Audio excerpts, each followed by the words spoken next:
notificación de que si estoy, siempre que lo están grabando a uno, ¿no? Como No, siempre pero ya le no me... notifica. Ahora La sí. grabación se ha iniciado, aquí dice. Sí, ahorita sí. Vaya. No quería esta cosa, pero ya tenía como 11 minutos estar que se grabando, miren. Miren, no quería. Bueno, no importa. El punto es de que el primer gran detalle que vamos a ver a través de este requerimiento es que el requerimiento se presenta de acuerdo a la calidad del imputado. Imagínense qué detalle más interesante.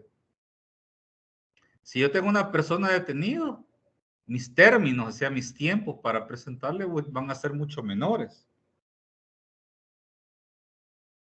a que si el reo es ausente.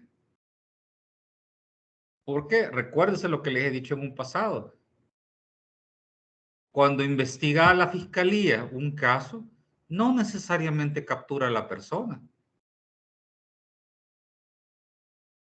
No es en automático, sino que es como cuando vaya, pero como que viniera Fátima y me dijera, licenciado, fíjese que a mí tal persona me hurtó tanto dinero por un negocio o me estafó.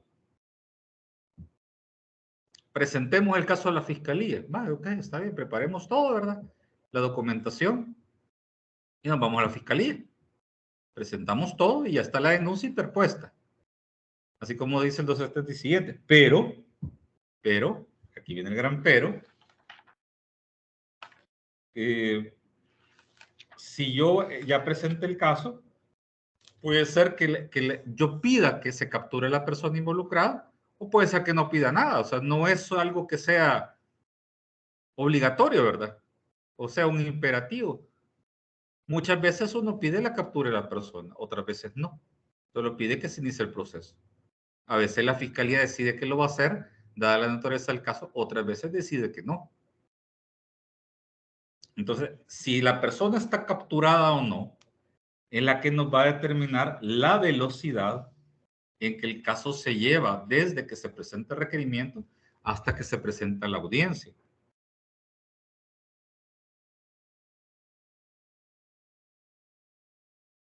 Fíjense lo que dice el 294. En caso que el imputado sea presente, el plazo de presentación de requerimiento será de 72 horas. Es decir, que ahí, mire, tenemos que volar, mire.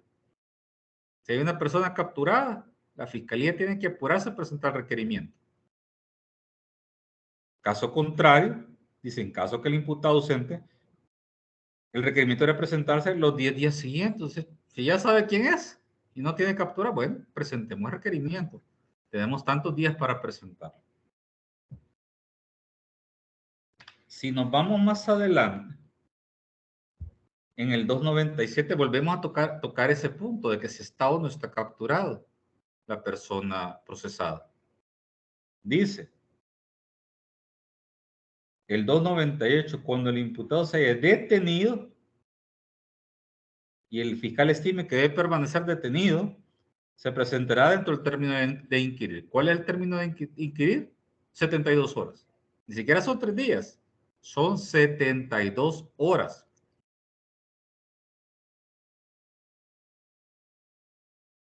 O sea, ojo, cuando no se vayan a confundir con él, no vaya que se me ocurre decirle, mire, ¿cuántos días tiene usted para presentar el requerimiento de un reo detenido? Y usted me dice, 3 días. No, no son 3 días, son 72 horas.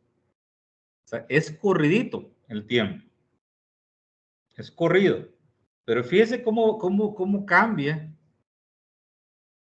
cuando no está capturado. El numeral 2 del C298 nos dice, debe presentarse dentro de los siguientes 5 días hábiles. ¿Ven la diferencia? 72 horas, 5 días.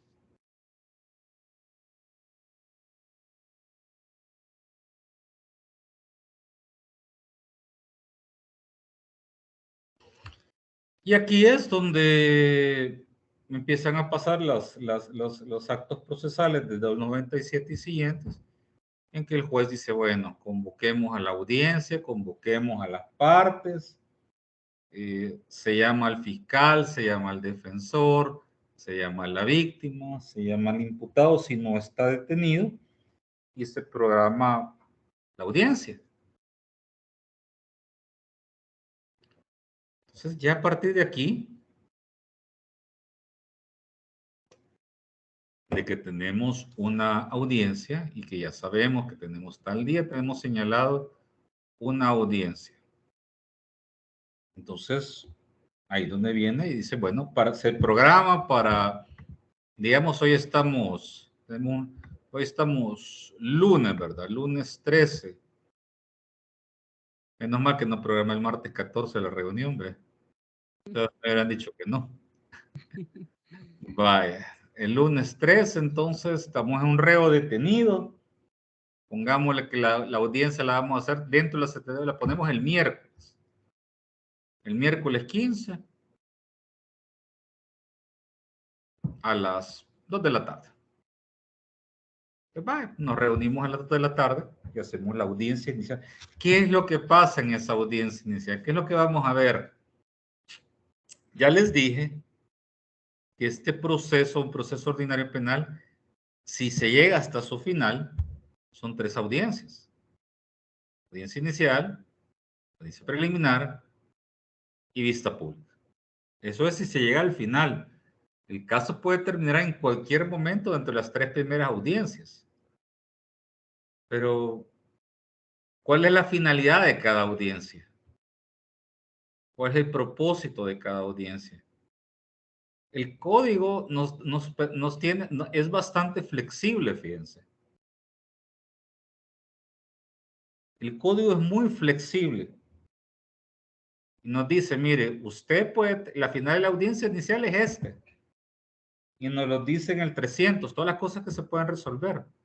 El artículo 300, todo lo que se puede resolver sobre la audiencia inicial. Lo normal es que el pase pida a usted que pase la siguiente etapa y el juez resuelva eso. Pero el caso se puede acabar ahí mismo, en la audiencia inicial. Se puede acabar con una conciliación. Se puede acabar con un procedimiento abreviado. Se puede acabar con un sobreseimiento provisional o definitivo. O con una suspensión condicional del procedimiento. Es decir, hay tanta cosa que puede pasar en esa audiencia. Y eso es lo que a mí me interesa más que todo que ustedes entiendan a este nivel. Que la audiencia tiene una finalidad, que es la finalidad inicial del caso, perdón, del proceso, es el juez entra a valorar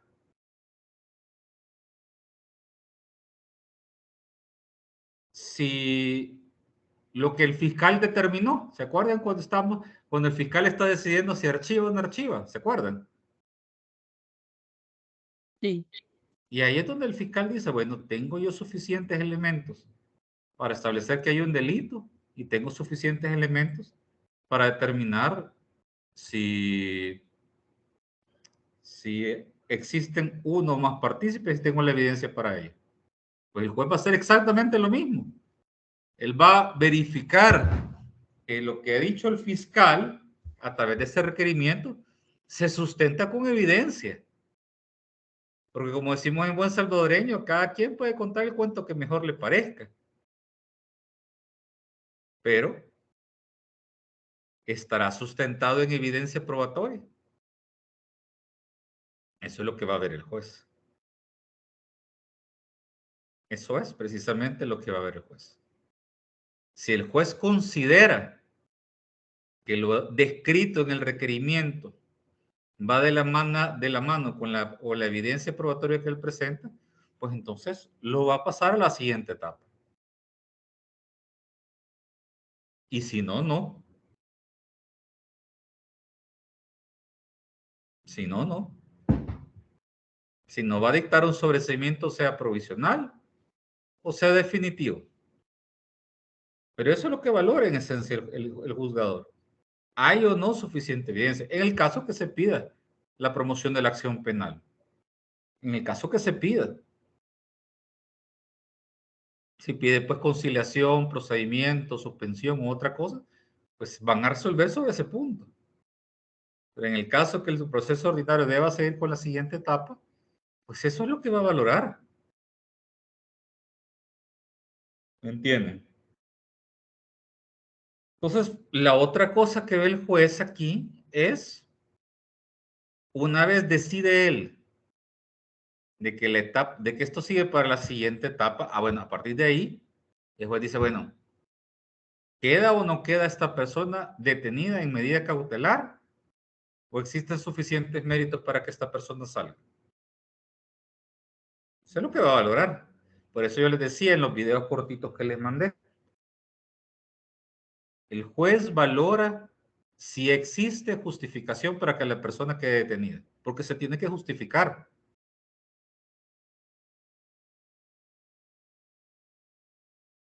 Eso es lo que valora el juez. ¿Qué tanto el fiscal quería? Ese era el trabajo del fiscal.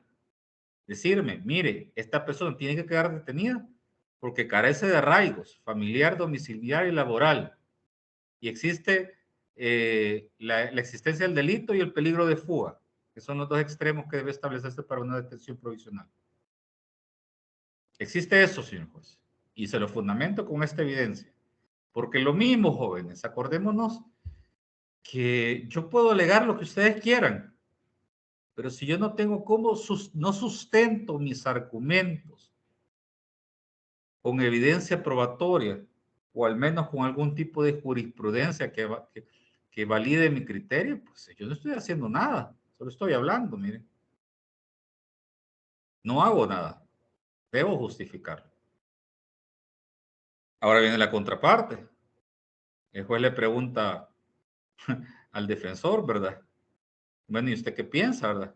Dice, ¿y usted como defensor? Así, señor juez, yo considero que mi cliente no debe estar detenido porque tengo arraigo familiar, domiciliario y laboral y lo va justificando cada uno de ellos. ¿Qué es el arraigo domiciliar? Establecer que la persona tiene un lugar de habitación fija, estable y reside en el lugar que dice que reside. Arraigo familiar, que yo soy una persona que tengo familia y que tengo responsabilidades familiares y que las cumplo. O sea, tengo una vinculación familiar que me ata a no huir. Y arraigo laboral es exactamente lo mismo, que tengo un trabajo, el cual me paga mi salario y mediante el cual cumplo con las obligaciones que mi familia, que mis seres queridos me conllevan, por lo cual yo tampoco, perdón, no voy a salir huyendo. O sea, por eso los arraigos es de los temas tal vez más incomprendidos dentro del proceso. Porque no basta decir, mire, mi cliente tiene cara de buena gente, ¿verdad? No se va a ir, ¿verdad? Sino que tengo que justificarme ante esos tres criterios, que ya los conocen ustedes, porque esa persona no tiene motivación para huir. Una persona que tiene un trabajo no tiene motivación para perderlo por una investigación judicial. Una persona que tiene familia que cuidar, papás, mamás, niños, o esposo o esposa, no tiene la motivación para salir. Una persona que tiene un techo que debe cuidar y proveer para su familia, tampoco tiene motivación para huir. Usted está haciendo su trabajo de construir la motivación por la cual su cliente no va a huir. A contrario censo, el fiscal tiene la motivación de construir el por qué una persona ha cometido un hecho delictivo y existe peligro de fuga. Es decir, él no va a respetar, no le importa lo que suceda.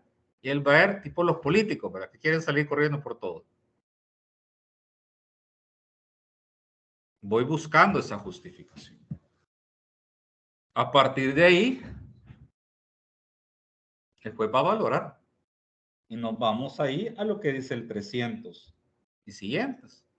¿Qué dice? ¿Qué es lo que va a resolver el juez? Fíjense lo primero que dice. Decretará o mantendrá la detención del imputado o la libertad con restricción o sin restricciones. Es que curiosamente es lo primero que menciona que va a resolver. Eso en el caso que el caso suceda en la siguiente etapa.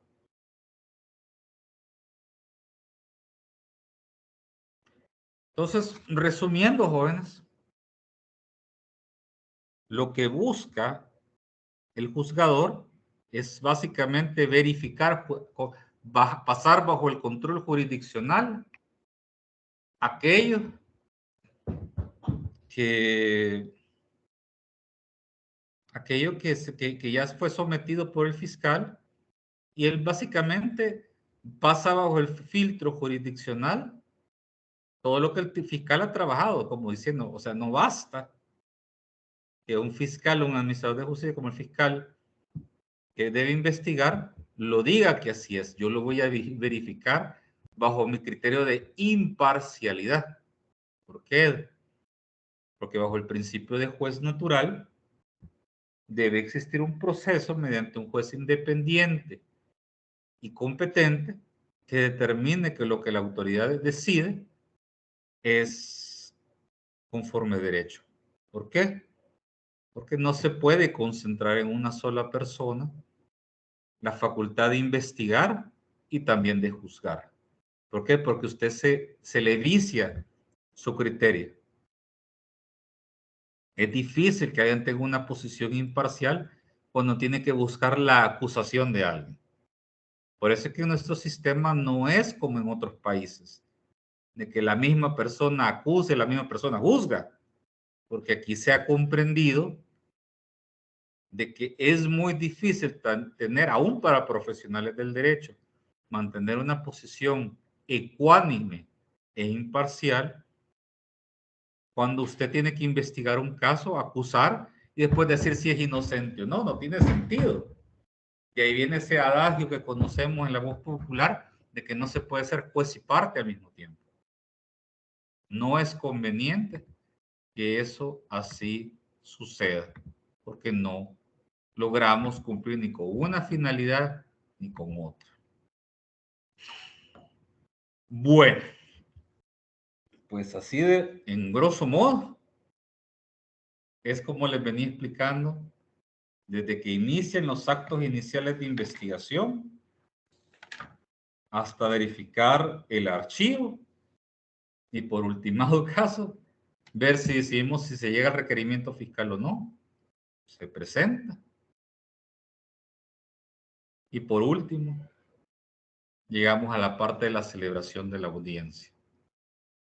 Así que después voy a ponerme a explicar un poco más en detalle lo que es la investigación para llegar al posible acusación, pero quiero pues oírlos por si tienen alguna duda, si quiero que algo les aclare sobre el tema.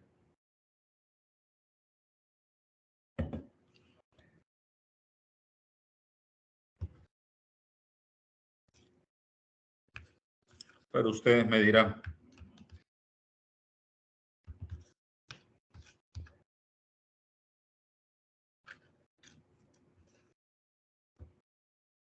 No hay preguntas, no hay ninguna duda. Yo, licenciado, Cuéntame. pensé que en un artículo donde está, por ejemplo, de la parte del querellante, creo que menciona, o antes que eso, se habla de, siempre he tenido como esa confusión, el defensor público y el defensor de oficio, porque Okay. yo pensaba que el defensor público era lo mismo, pero leyendo más detenidamente, no sé, tal vez entendí mal, pero me parece que el de oficio es que se lo delega directamente el juez y el otro me imagino que son los que ofrecen las instituciones como las universidades. No sé si es así, no sé si me podría explicar. No, claro, no hay ningún problema. Fíjense de que vaya. Primero veamos los roles de cada quien.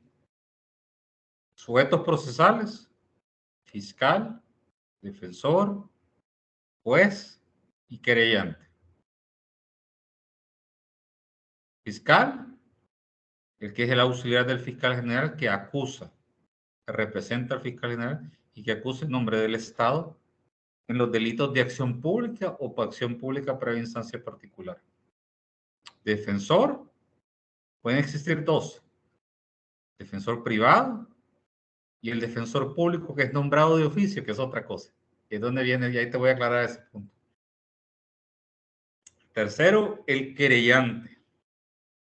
El querellante es aquella figura en la cual una víctima nombra a un abogado particular para que en su nombre, lo represente. Es decir, como que, la víctima no le basta que el fiscal actúe y que acuse, sino que nombra un abogado particular para que querelle y acuse en nombre de él. Una acusación más específica. Y el juez, pues ya sabemos cuál es el rol del juez. Veamos el punto de la defensa. Para empezar, la defensa técnica se ejecuta ese principio, ese derecho, a través del abogado.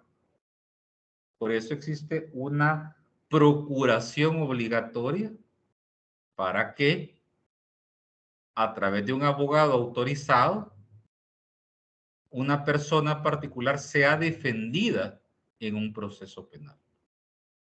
No se puede renunciar a eso. Es un derecho irrenunciable y con asidero constitucional el tener un defensor que sea abogado de la República. ¿Cuántos defensores puedo tener? No hay un límite de la cantidad de defensores. Hay que gaste usted lo que quiera, ¿verdad? Pero claro, usted va a tener que costear ese costo y pagar a cada uno de ellos si es que ellos deciden aceptar o no. Ahora, ¿qué es la defensa pública? La defensa pública es aquella que se da cuando una persona no tiene los recursos o el deseo, porque puede ser a veces hasta por deseo, de designar un defensor privado. Entonces, como el Estado debe garantizar de que toda persona cuente con defensa técnica apropiada y que también el imputado no agarre de excusa, mire, yo no tengo con qué, quien me defienda.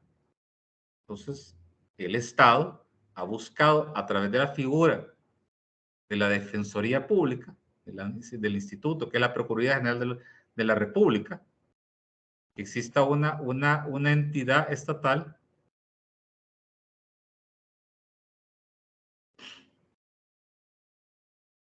lo que se busca es de que la persona cuente con un abogado que lo represente. Eso es lo que se busca. Entonces, si la persona no nombra un defensor, el juez se lo asignará de oficio. Es decir, bajo directriz de él y por orden de él, porque es un caso que ha sido puesto a su conocimiento. El juez dice, ok, tú no puedes quedarte sin defensor. Tú no puedes. ¿Por qué? Porque la ley me obliga a que yo te nombre un defensor para garantizarte tu principio de defensa técnica. ¿Ok? Entonces viene el juez y por medio de un oficio, valga la redundancia, te nombra un defensor, manda un oficio a la Procuraduría y te dice, señor procurador, necesito que me le nombre defensor público a este señor o a esta señora por el delito tal, por el proceso tal que se está ventilando en mi juzgado. Entonces vaya, viene el procurador y como ese es su trabajo, ¿verdad? Dice, vaya, tengo 100 procuradores o 200, ¿verdad? Vaya, vos, tú, anda al juzgado y te nombras como defensor público de la persona Pedro Pérez que tiene calidad imputada en ese juzgado. Y que ahí, pues, quiera o no quiera nombrarme el imputado, ese va a ser mi defensor, porque así lo garantiza la ley y así es estructurado en el proceso. Ahora bien, que más adelante al imputado cambie de opinión, dice, no, no quiero un defensor público, sino que yo voy a nombrar mi propio defensor y yo lo voy a pagar, bueno, está en su libertad de hacerlo. Y si al día siguiente, mire, ya no lo quiero pagar y lo despido, pues, pues otra vez me vuelven a nombrar un defensor público. ¿Por qué? Para que así nos evitemos ese tipo de juegos y el Estado siempre pueda garantizar que exista una defensa técnica para todo imputado que está siendo vinculado y acusado por un delito en nuestro país. No sé si me di a entender con la explicación. Es que fíjese que yo sí entiendo así como lo has explicado. Lo único que lo que me confundo es de que, no sé, tal vez soy muy curiosa. Em, yo pensaba de que de oficio era lo de la Procuraduría, ¿no? Es O que, sea, era público que podría ser de oficio de la Procuraduría, pero como cuando dice defensor público, yo digo, como cuando tiene el alcance el juez de, por ejemplo, de decretarlo de oficio, él tiene, digamos, acceso a nombrar uno ¿de qué institución? ¿De la Procuraduría o de las la, universidades? Tal vez es que esa es la. ese es el punto. El único ente autorizado para proporcionar el defensor estatal, es decir, el defensor público, es la Procuraduría General de la República. Es el único ente. Las universidades tienen figuras de asistencia jurídica o socorro jurídico, pero su función viene para ayudarle a los estudiantes que tengan sus prácticas jurídicas. Eso no tiene nada que ver con la defensa pública. Esa es otra cosa. Ah, ok. El único ente que lo puede hacer es la Procuraduría, que está explícitamente diseñado para ese propósito, para proporcionar defensa técnica a aquellos que no la tienen. Ah, ok. Gracias por la aclaración. Claro. Tengo aquí una mano levantada. Sí, buenas tardes, licenciado. Buenas Eh, tardes. ahí respecto a la pregunta de la compañera, no sé, una figura que aparece a veces en los tribunales cuando, digamos, no se hace presente el defensor público, ¿verdad? Que es nombrado en la Procuraduría y que para alguna diligencia es necesaria la representación legal de esta persona y el juez nombra, digamos, uno de oficio que le llaman. No sé si esa figura es la que dice la compañera, que igual quisiera que me la aclarara, porque no sé si yo igual te estoy en la misma duda, ¿verdad? Es que eso es lo mismo que le acabo de decir a ella. Ellos nombran de oficio a un defensor público. Así es. De oficio significa que el juez gira un documento que se llama oficio a la Procuraduría General de la República para que designen defensor que va a representar a esa persona. Eso es, nada más. Es el documento mediante el cual se pide que se nombre, que se designe defensor público para que represente a tal o a cual persona. Bueno, gracias. Eso es todo. Bueno, si no hay más dudas sobre el tema, voy a dedicar los siguientes minutos para terminar de explicar sobre los actos iniciales de investigación. Y de ahí, pues, esto lo vamos a finalizar como a las 5:30, 5:30, 5:35. Así que voy a tratar de dejar los últimos 10 minutos, como de las 5:20 en adelante, para aclarar las dudas del parcial y todo eso. El parcial es el próximo lunes. Así que por el momento, pues no, esta semana no tenemos evaluaciones, sino que hasta la próxima semana. Bueno, si no hay más preguntas o gente que me quiera hacer un comentario, pues proseguimos.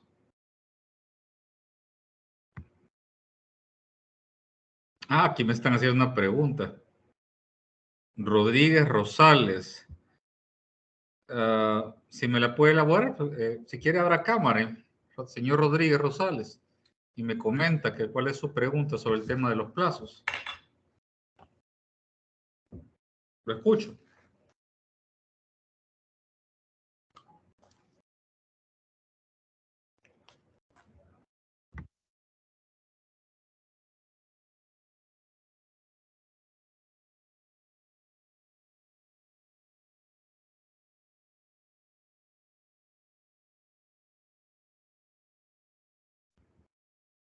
Señor Rodríguez Rosales no está ahí para...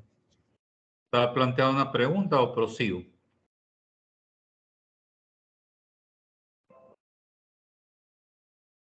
Ah, está en el trabajo. Va, ok. Vaya, miren.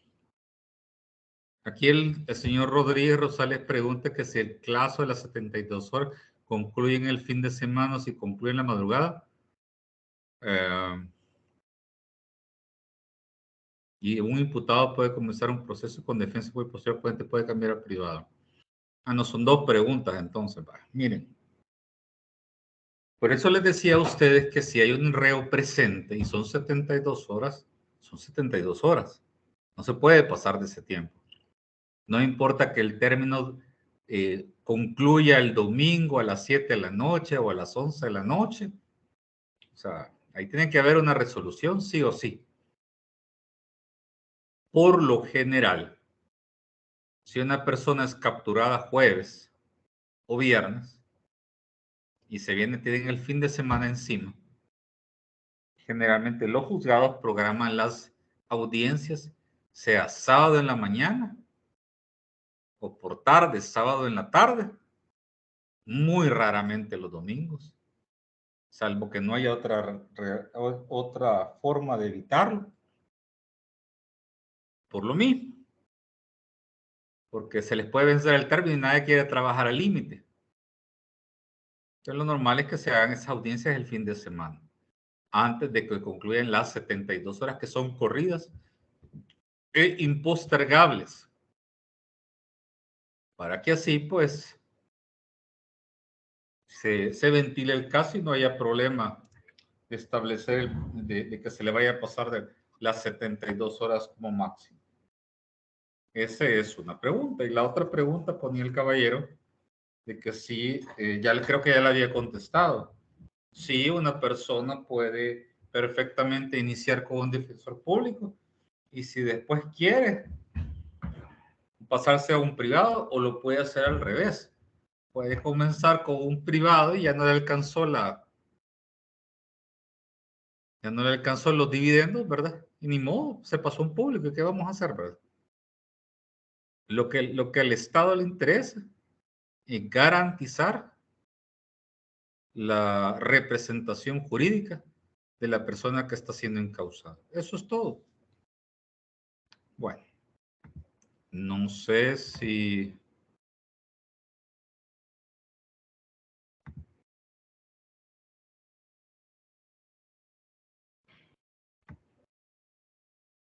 Permítame un segundo.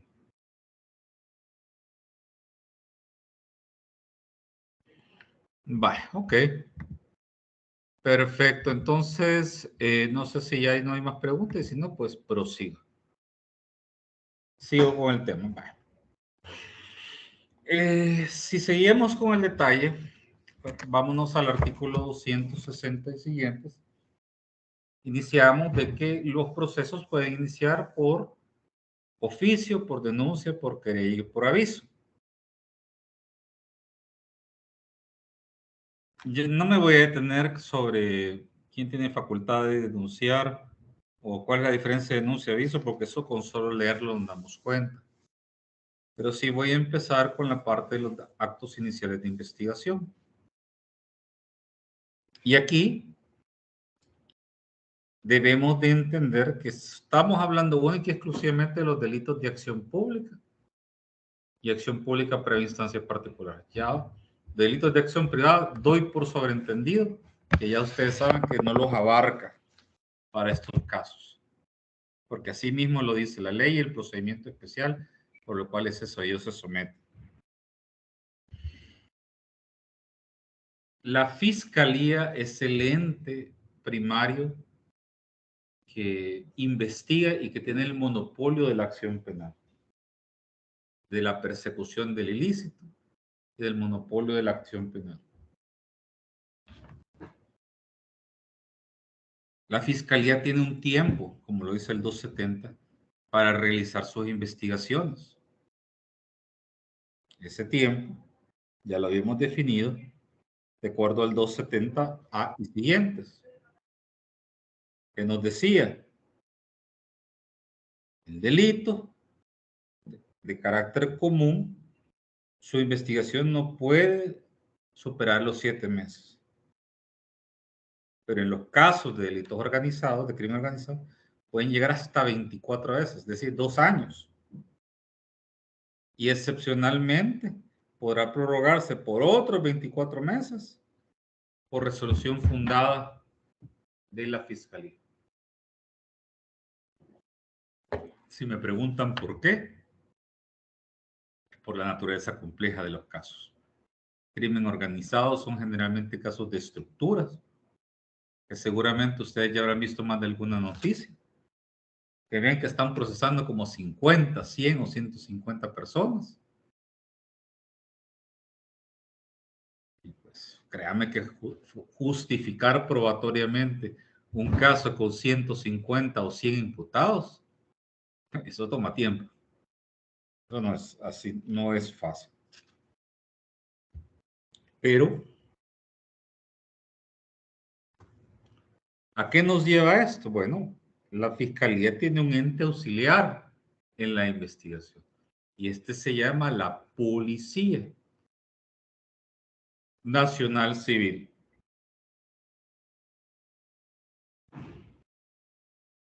Aquí nos dice que la policía tiene una función investigativa, nos dice el 271. Pero el 272 nos dice que ellos están sometidos y bajo el control de la Fiscalía. No es al revés. La policía no puede decidir por su propia cuenta investigar un hecho, ni puede por su propia cuenta realizar actos individuales de investigación sin el conocimiento de la Fiscalía, a menos que sean para evitar repercusiones mayores dentro de la comisión de un delito. Por ejemplo, cuando se está dando un delito en flagrancia, no va a salir, no va a parar, no va a esperar que el fiscal lo autorice para detener a un delincuente y para hacer los actos urgentes. Claro que no. Por eso es lo que les he dicho siempre, el derecho es coherente y lógico y no busca que todo sea funcional. Pero en los demás casos, en que deba investigarse un caso, siempre va a ser de esa manera. Van a actuar bajo la coordinación y autoridad de los fiscales.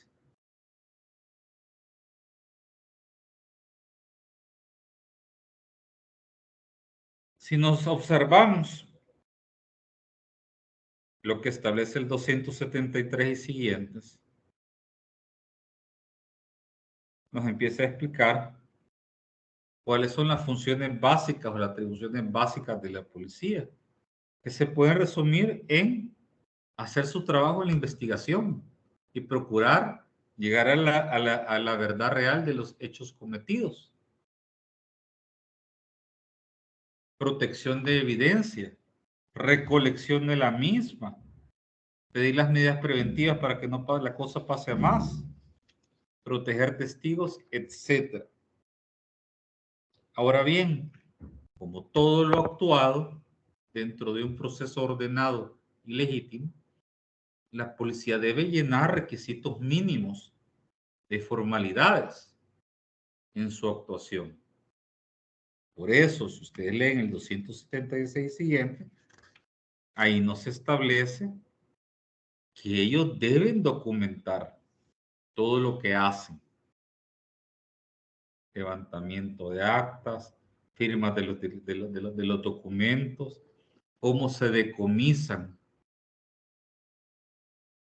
o cómo se incautan los instrumentos. ¿Por qué? Porque debe haber un orden, jóvenes, un orden y unas formalidades mínimas que deben de llenarse. Se puede imaginar que yo voy donde el señor William Ernesto y digo, lo voy a entrevistar a don William, si soy policía, pero escribo lo que quiero, no le pongo la fecha cuando fue, no soy ordenado en mis preguntas, no le pido la firma. ¿Qué clase de formalidad o fe les va a merecer a alguien, a un tribunal, que vea un escrito mal hecho, que no tenga la firma o que no tenga una correlación de los actos suscitados? Por supuesto que al policía no se le puede pedir, exigir un conocimiento que no es de un abogado, pero hay requisitos mínimos que deberá llenar para que el juez dé como válido aquellas actuaciones preliminares que ese policía está haciendo. Ahora me van a entender ustedes por qué no es lo mismo para un juzgador ver las diligencias que ha actuado la policía y la fiscalía a las que va a hacer él. Porque entonces el margen de rigurosidad que el juzgador va a utilizar ya en una investigación judicial va a ser, miren, mayor. Entonces, ¿qué nos lleva a ello? ¿Qué nos lleva a ello? Nos lleva a que el policía, dentro de su investigación, bajo la dirección funcional de la fotógrafa del fiscal, va a ir estructurando una investigación que puede ir en diferentes direcciones dependiendo de la naturaleza del caso.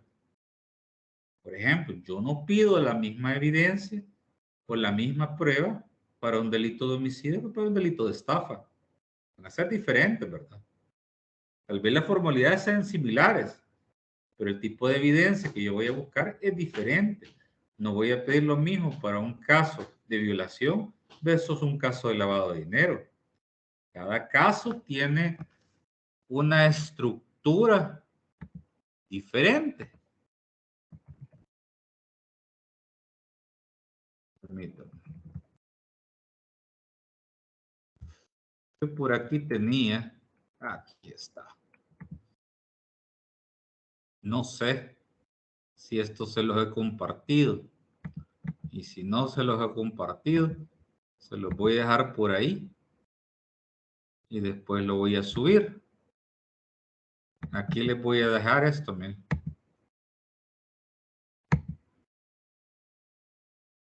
El manual de investigación de la Fiscalía General de la República. ¡Tarán! Ya con esto, si ustedes abren el documento, se van a dar cuenta de que cómo se formula una investigación. Para mí esto, ya hubiera llorado yo de tener un documento así cuando estabas formándome igual que ustedes. Aquí el que no aprende es porque no quiere. Miren. Fíjense los detalles a lo que incurre estas capturas de pantalla que les estoy poniendo. Cómo se formulan los actos iniciales de investigación, cómo es el plan de investigación y las diligencias que se realizan.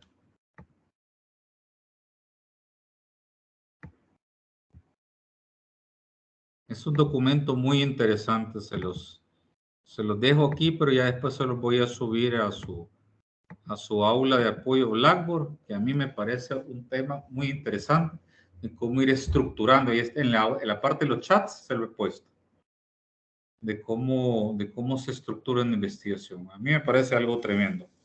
Pero bueno, a partir de las diferentes técnicas de investigación y tratándose el caso, si es un tema de una administración o de un lavado de dinero, pues el tema de las cuentas bancarias, de los procesos bancarios, de la inmovilización de cuentas, pues va a tomar una preponderancia.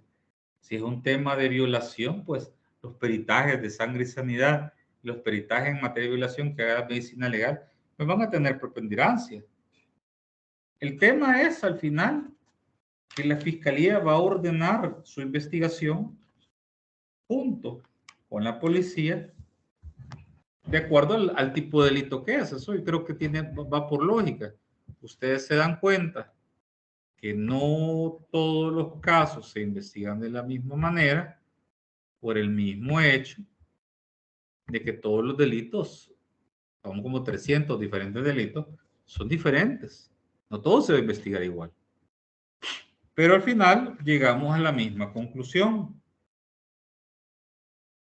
que es cuando llegamos a la parte del artículo 293 de la Fiscalía, y la Fiscalía nos dice, bueno, esto que me ha presentado la policía constituye o no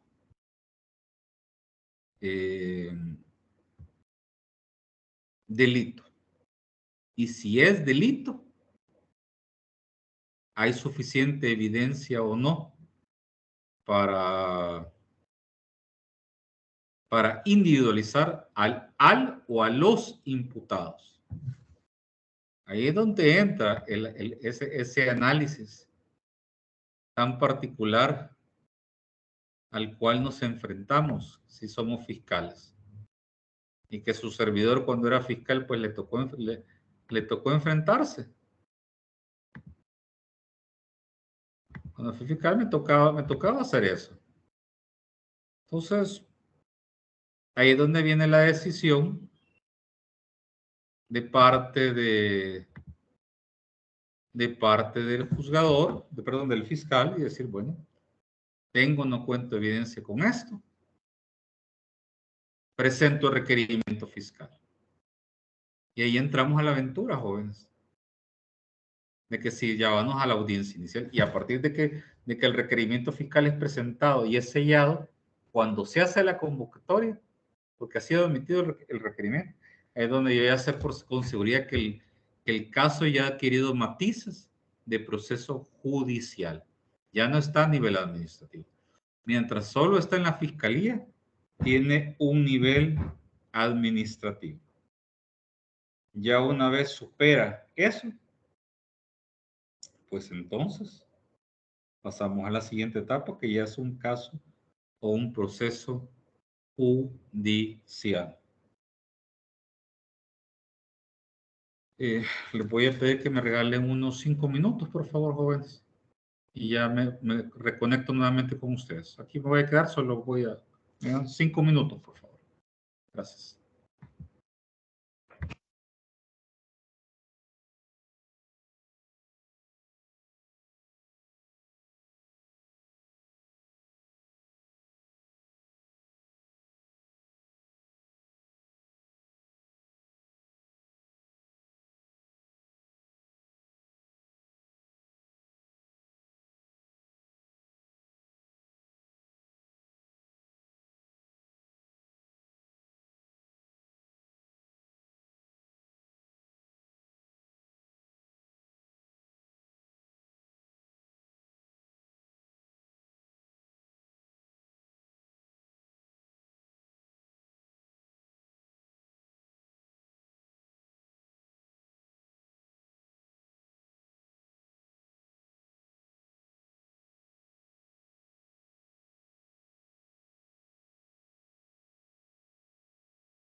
Buenas, aquí estamos de regreso. Ok, antes de pasar al tema de los parciales, que ya está llegando la hora, quisiera saber si tienen dudas o puntos que quisieran que les aclarara antes de entrar en el tema de los parciales. Yo espero que el tema de cómo inicia el proceso, el tipo de acciones que son, las partes que intervienen, actos iniciales de investigación, archivo administrativo, requerimiento, hasta llegar a la etapa de la audiencia inicial haya quedado claro, pero quisiera escucharlo de ustedes. Hola.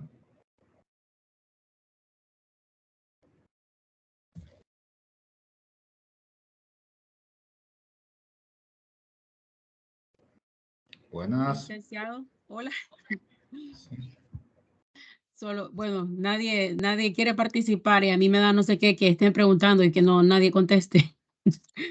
Yo creo que vamos, bueno, al menos yo siento que muy buena explicación y pues así creo que vamos a ir aprendiendo.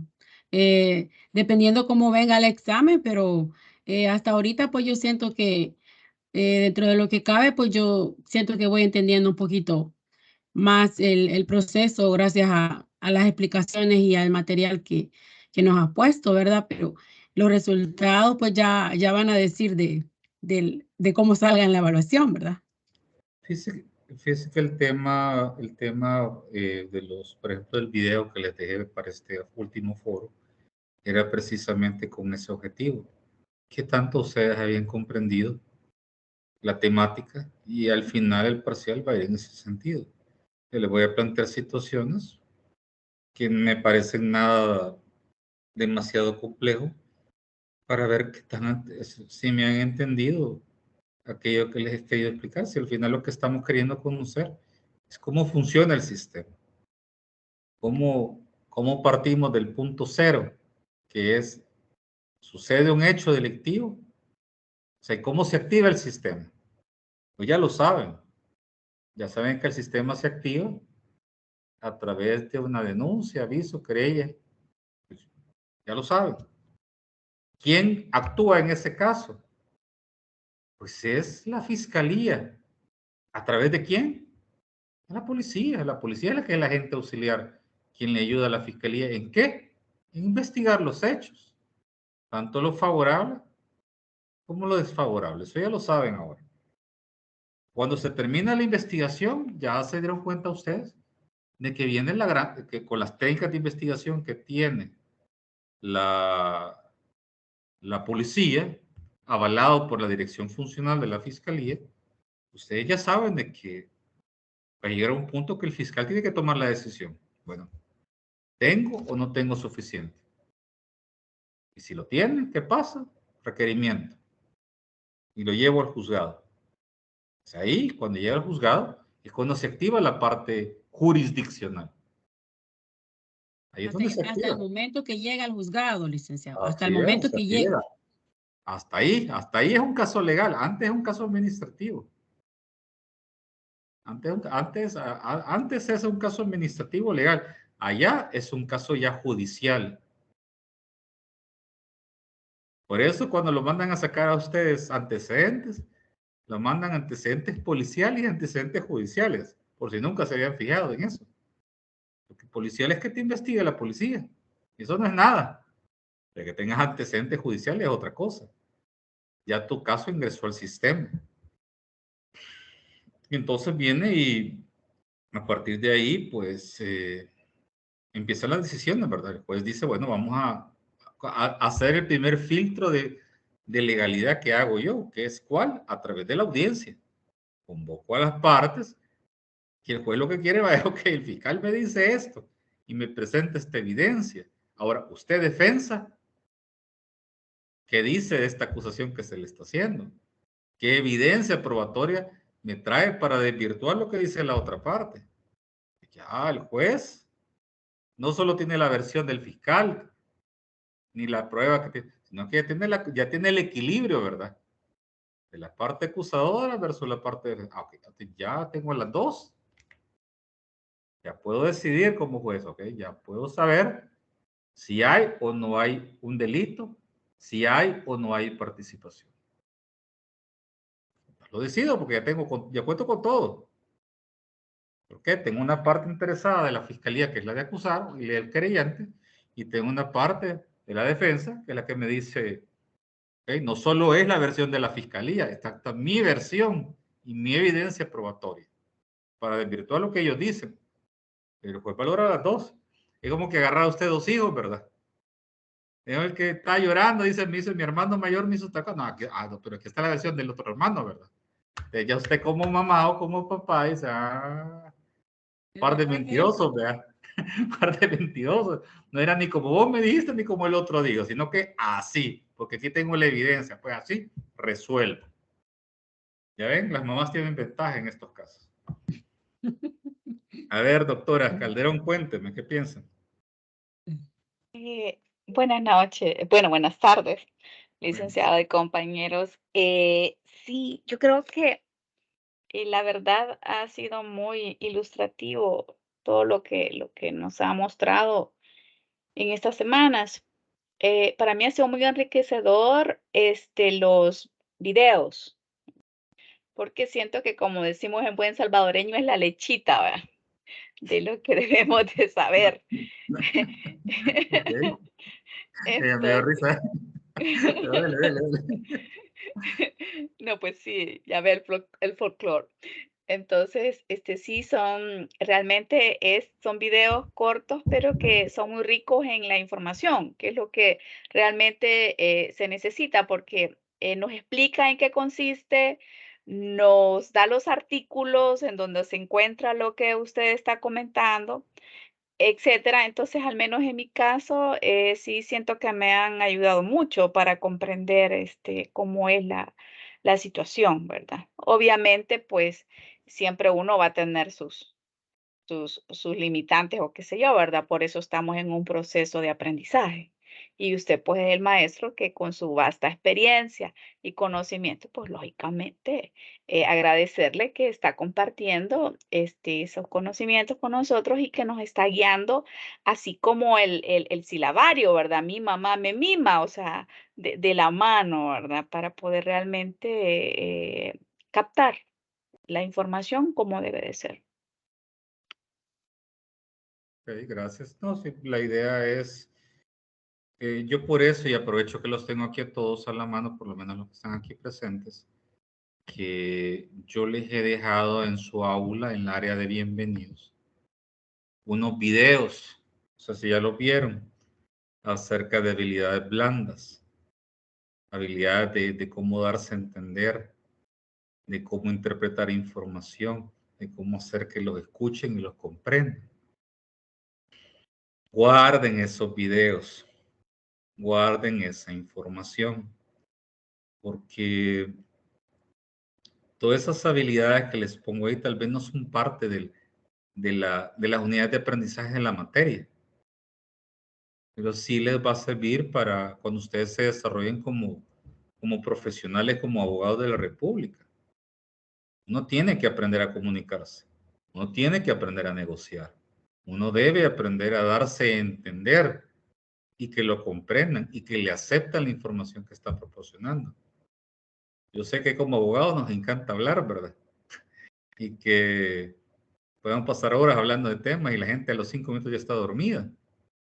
Precisamente por eso busqué darles videos cortos, 5, 7 minutos, y esos temas son larguísimos. Podría hablar no sé cuánto tiempo de eso, pero la idea es que ustedes entiendan la parte esencial. Esa es la idea. Que usted sepa qué es la parte esencial. Y los otros videos es precisamente para que usted adquiera unas competencias más allá de ser abogado y que usted pueda crecer en ese conocimiento. Fíjese que a mí me encanta y yo tal vez voy a abusar de ustedes aquí, porque sé que varios de ustedes son bilingües. Entonces, hay unos videos que me encantan mucho, que son de la Universidad de Harvard, que son como especies de blogs de discusión de temas. Y me voy a tomar 5 minutos solo para molestarlos con ese tema. Dice que el tema se llama ¿qué es la justicia? Y el primer tema de ¿qué es la justicia? Habla de cuando la decisión de matar es una decisión moral. Yo sé que les va a chocar el concepto. Y como, puchica, este docente se volvió loco, me van a decir. ¿Cómo va a ser moral una decisión de terminar la vida de alguien, verdad? Pero fíjense que el ejemplo que ellos utilizaron me encantó. Porque lo que ellos pusieron en ejemplo, yo lo enseño de otra forma en mis clases. Por eso me gustó. Ellos lo hicieron como una discusión. Yo como no tengo tanto tiempo como ellos para tenerlos ahí encerrados 6 horas, lo tengo que hacer como en periodos más cortos. Pero así, versión resumida, el tipo les decía, vaya, miren, usted, vaya, licenciada Calderón, quiero ver, encienda, doctora, encienda la cámara, quiero ver su reacción. Aprovechemos que la tengo aquí a la mano. Doctora. Estoy en la oficina, Lick. Ah, igual, y enciéndala.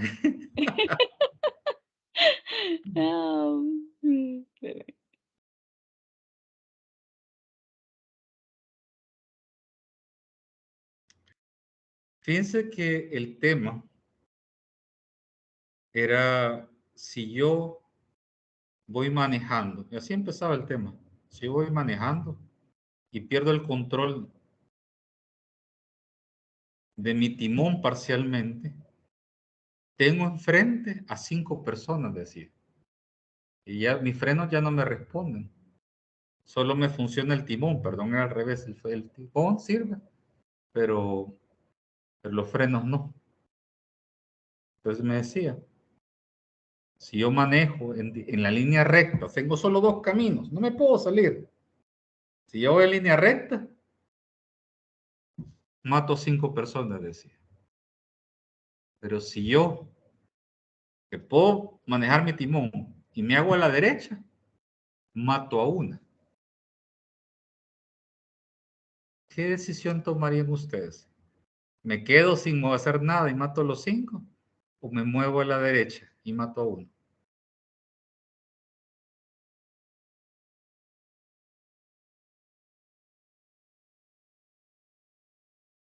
No debería de matar a ninguno, pero No tengo otra opción. Se me acabaron los caminos. Pero pienso que eso es tipo como cuando nosotros hacemos el triage, ¿verdad? En una situación de desastre. Y entonces nosotros tenemos que evaluar como médicos quiénes pueden vivir, quiénes ya no, ¿verdad? Y quiénes pues pueden esperar, quiénes tienen que ser trasladados inmediatamente, etcétera. Nosotros manejamos todo eso.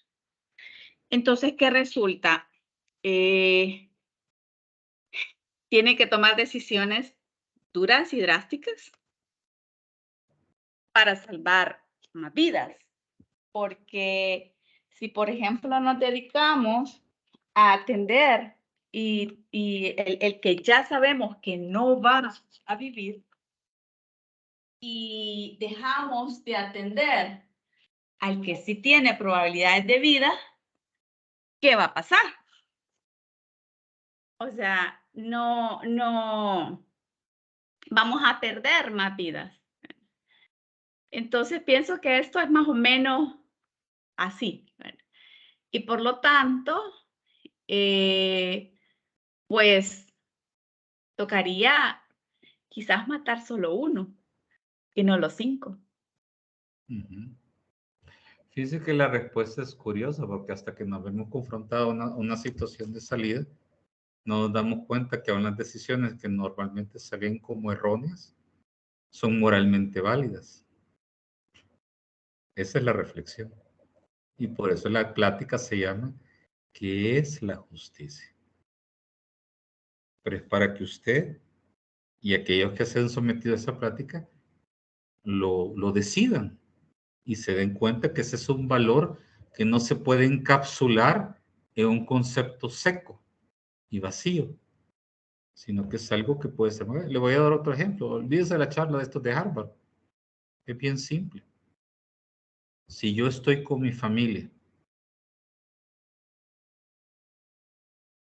y yo no soy propenso a la violencia, pero tengo un arma de fuego y tengo que terminarle la vida a alguien o a un grupo para salvar a mi familia, la gran mayoría me va a contestar que va a gustar salvar a la familia, a su familia, o me equivoco. Es correcto, sin pensarlo, es un instinto. Exacto. Pero es una decisión, es una acción que si usted la valora sin la motivación, es un homicidio. Pero cuando la valora junto con la motivación, se llama defensa propia, estado de necesidad. Esa es la diferencia.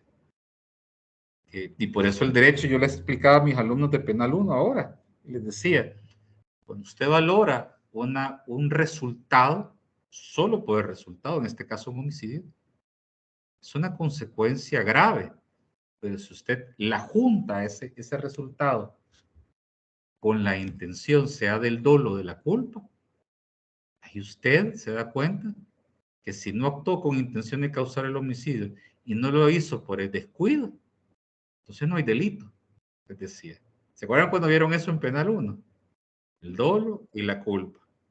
Lo que pasa es que hay que ver todo el contexto. Exacto. Ahí viene lo que aprendieron ustedes en el artículo 27 de las causales que excluyen de responsabilidad penal.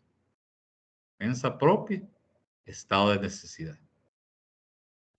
Esa fue un estado de necesidad para salvaguardar a los suyos de una situación que era imposible, pero imposible evitarla.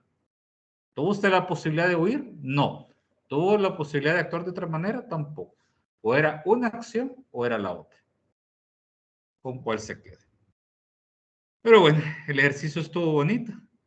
Solo para que nos distrajéramos y pensáramos en otras cosas. Y que viéramos que en el derecho no hay una sola respuesta muchas veces. El día del parcial yo les voy a dejar aleatoriamente uno o varios problemas. Cada uno va a tener un problema. No todos van a tener el mismo problema. El problema está diseñado para que usted lo analice en cuestión de 45 minutos. 1 hora como máximo. No tiene un nivel de dificultad que le vaya a tomar más tiempo. Entonces, cuando usted haya sacado lo que... Yo le voy a hacer 2 o 3 preguntas.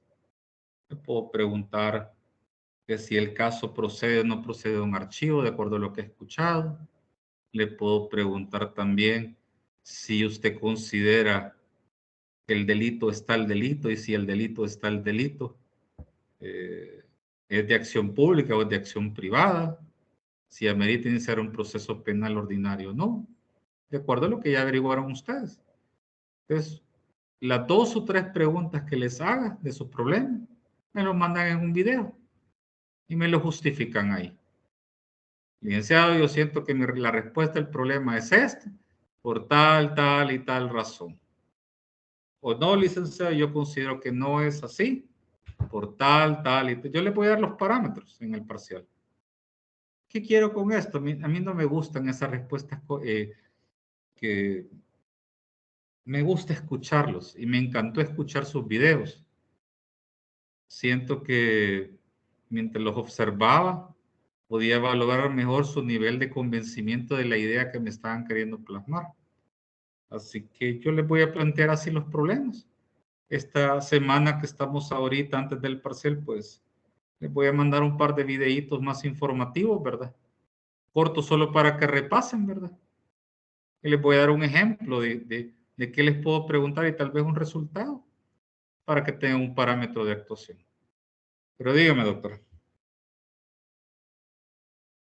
Esa es una parte que tengo como un pequeño lapsus.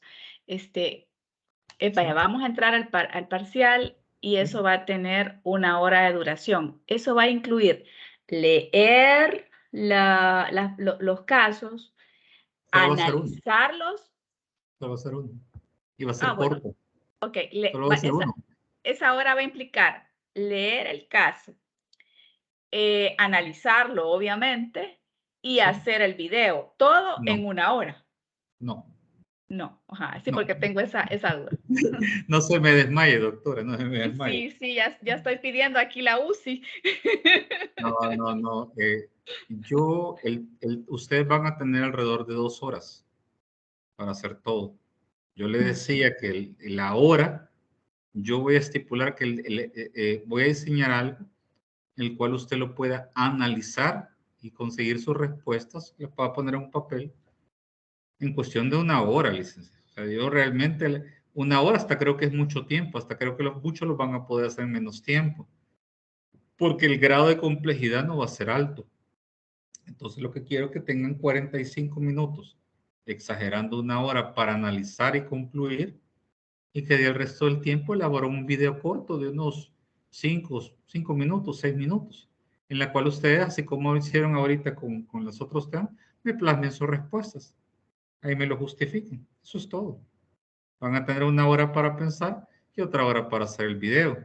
Si usted quiere pensar 1 hora y media en el problema y dedicarle después la próxima media hora para hacer un video 5 minutos, es cosa suya. Pero la idea es darles como 2 horas para que ustedes puedan hacer eso. Y el video se subiría ahí, va a haber un link o lo adjuntamos como un archivo adjunto dentro del parcial. Exacto. Ahí me ponen el link, así como lo pusieron en el foro. Ahí está. Es simple. Okay. Perfecto. Ya ves, Hoy mire, sí ya comprendí todo. ya recuperó la respiración. Voy a cancelar la cama UCI que había reservado. Bueno. Bueno, jóvenes, los tengo que dejar porque me tengo que ir a atender a alumnos también de la preespecialidad de los que están egresados. Así que los tengo que dejar ahorita. Y ha sido un gusto platicar con ustedes. Nos estaremos viendo dentro de poco, ¿ok? De acuerdo. Muchas gracias, licenciado. Vaya, pues cuídense todos. Bueno, buenas tardes. A todos. Gracias.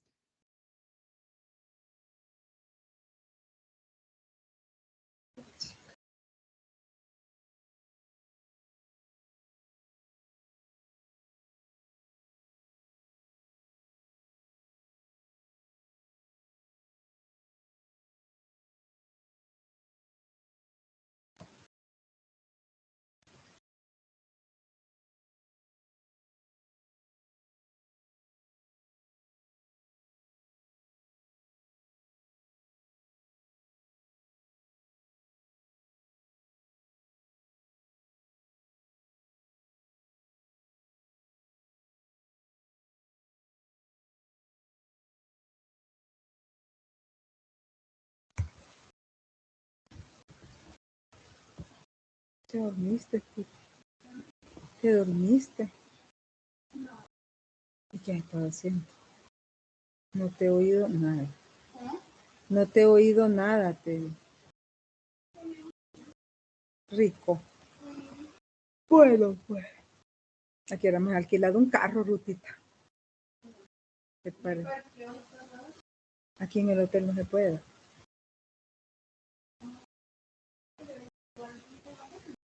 Ay, amor.